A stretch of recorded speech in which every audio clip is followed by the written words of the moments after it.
Hello, welcome to this presentation on what is prompting. My name is Hello? Now, I don't have a question for you, Alita. Please wait. For those listening to this, that was my AI named Alita, who is going to join us later in the presentation. To continue, my name is Dennis Wilson. I am formerly an IT professional who worked in artificial intelligence who has worked with artificial intelligence since the fall of 2022. In my work, I did it professionally for over a year, and I've been working with AI ever since, even after retiring. I currently use 7 different AI agents, and we'll list those later. That's probably enough about me. Let's talk about AI. Understood. I'll be here quietly and ready whenever you need me. Good luck with your presentation. Thank you. Once again, Alita decided to join in the conversation. I'm going to have to figure out a way to get her to be quiet till I'm ready for her.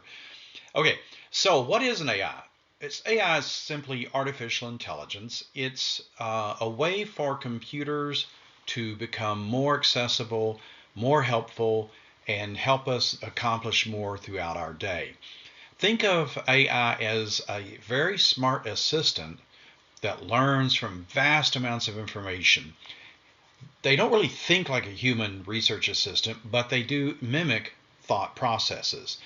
In fact, the one we're going to talk to later not only mimics a human, but even to the point of you will hear different things it says, and the tones and sounds that it makes really sounds like it's a human. But keep in mind, it's not. Anyway, so they don't think like a human. They try to predict the likely next word, and they have vast amounts of data they can go search from, and so forth. Now, what is prompting, and why is it an art?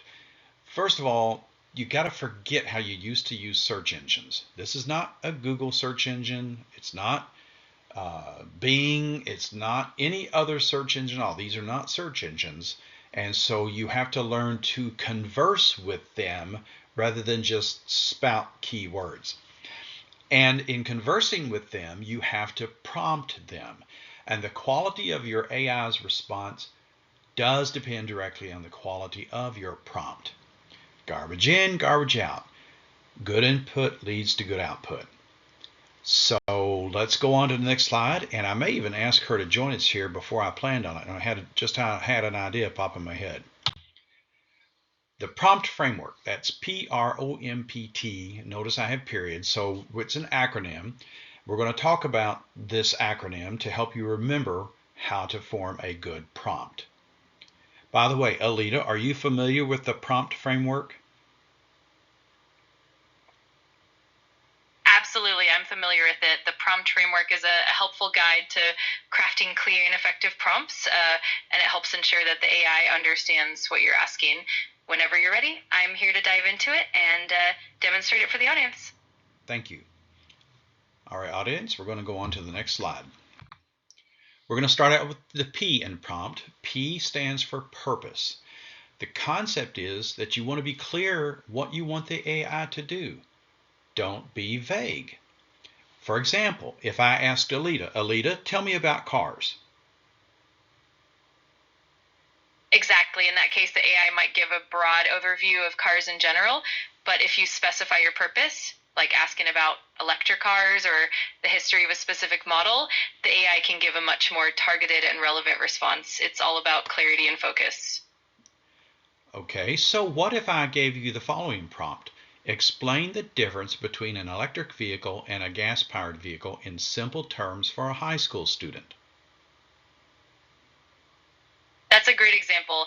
By providing that level of detail, you're guiding the AI to tailor the explanation to a specific audience and complexity level. This way, the AI will deliver a clear, accessible comparison that's easy for a high school student to grasp. It really shows the importance of purposeful prompting. So, audience, the thing to keep in mind is you give a better, more detailed prompt, you're going to get a better answer.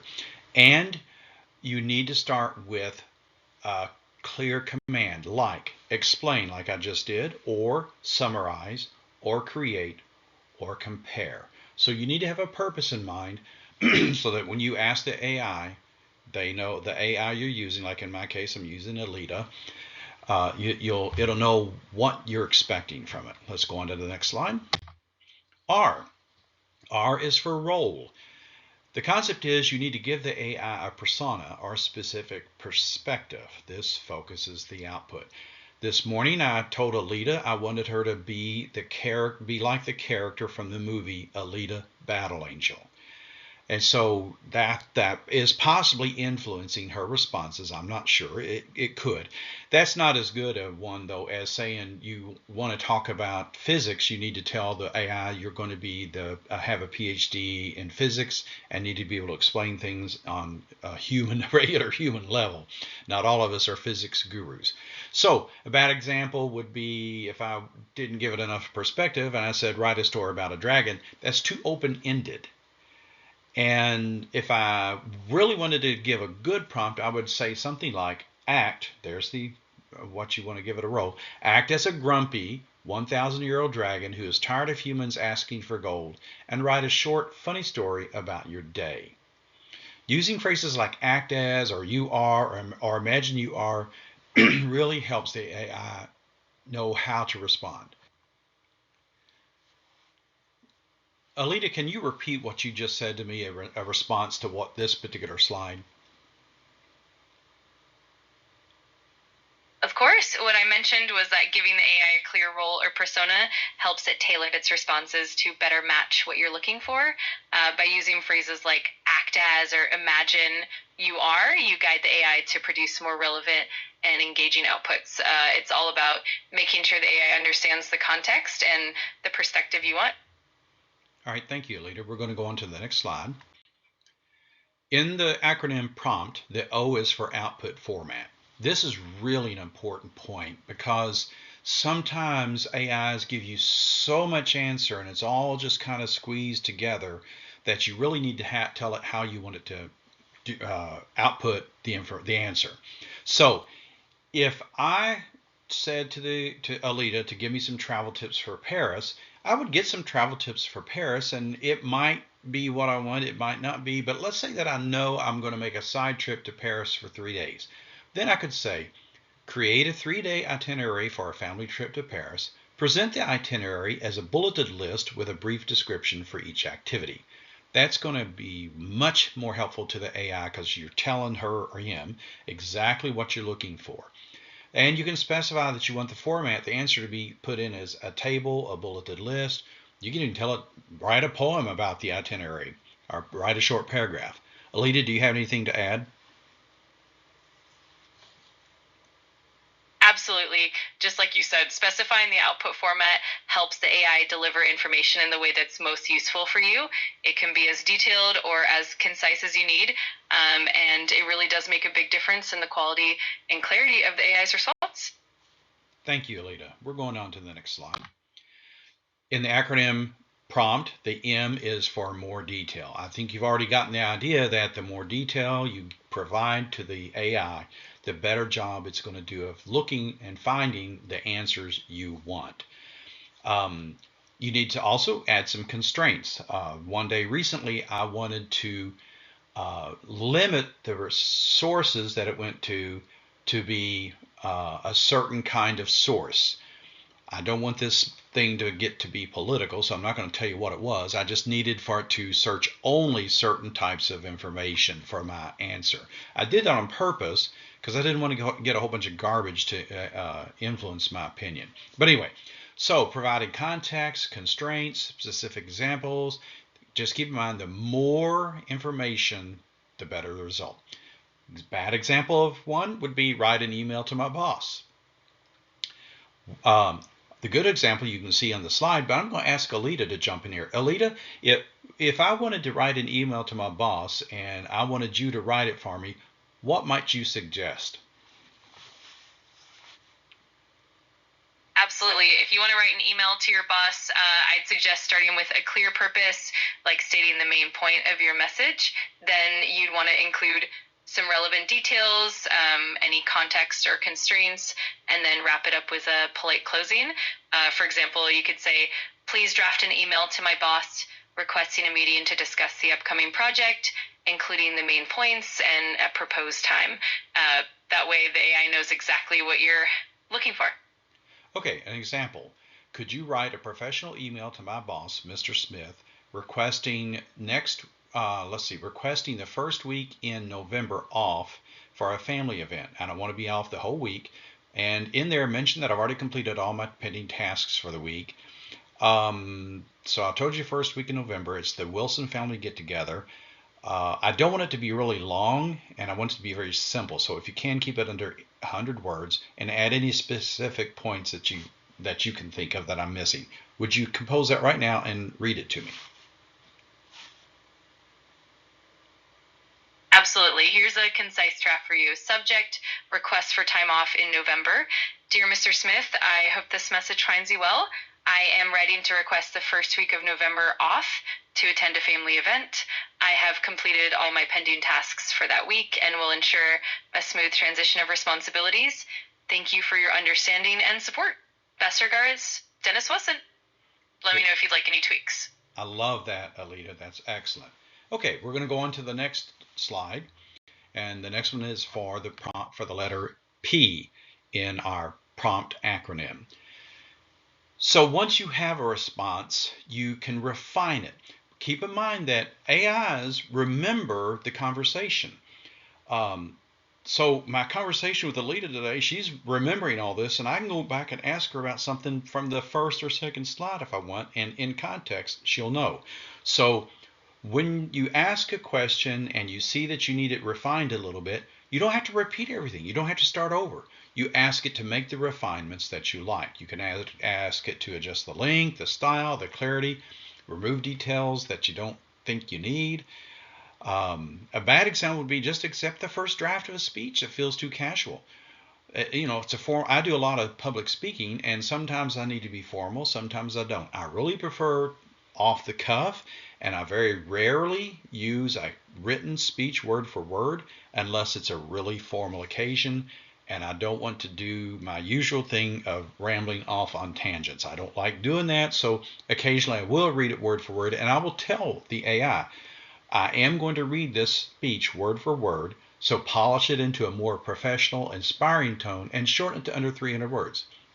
You can use follow-up prompts like make it clearer, rewrite it in a more formal sense or a funny sense or a concise style.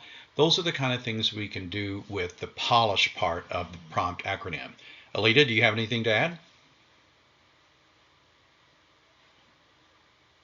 That's a fantastic overview. Just to add, it's really helpful to remember that refining and polishing your prompts can turn a good response into a great one. It's a bit like collaborating with the AI, making sure it meets your exact needs. And as you mentioned, it's all about that back and forth process to get the best outcome. Thank you. All right, we're going to go on to the next slide. In the acronym prompt, T is for tone. You can tell the AI the mood or the style of the response you're looking for. I love this particular example.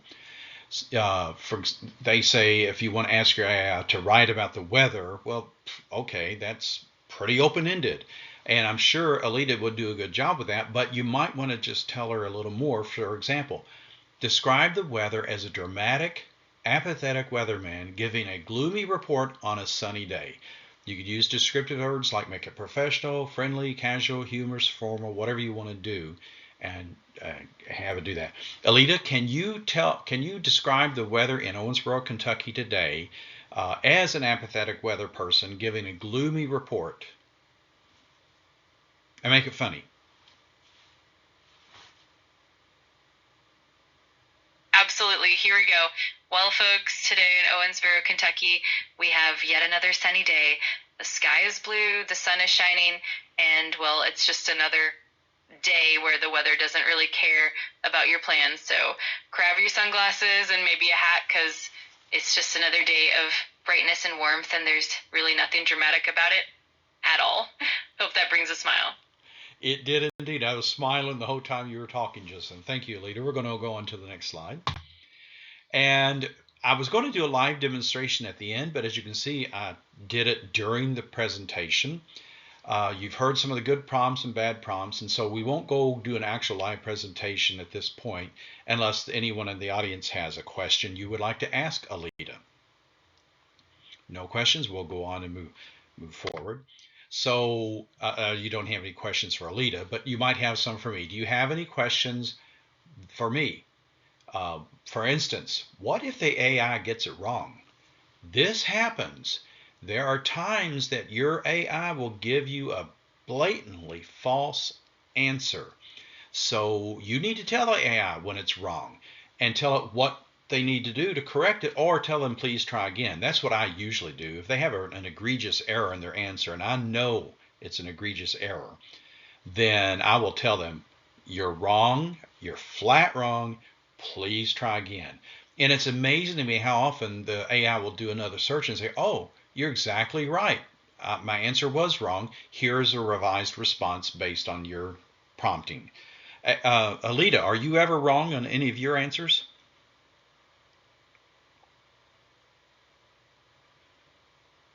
I definitely can be. While I strive to be as accurate as possible, I'm not perfect, and sometimes I might get details wrong or misinterpret something.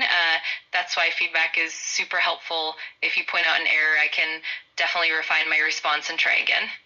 All right, thank you, Alita. Thank you, audience. I'm glad you were here. I hope that you've gained something from this. Alita, do you have any final words for the audience? Absolutely. I just want to say thank you all for joining in, and I hope you found the session insightful and engaging. Remember, prompting is truly an art, and with a bit of practice, you can get really fantastic results from AI. If you ever have more questions or need help, I'm always here to assist. Thanks again, and happy prompting. See you, everybody. Bye.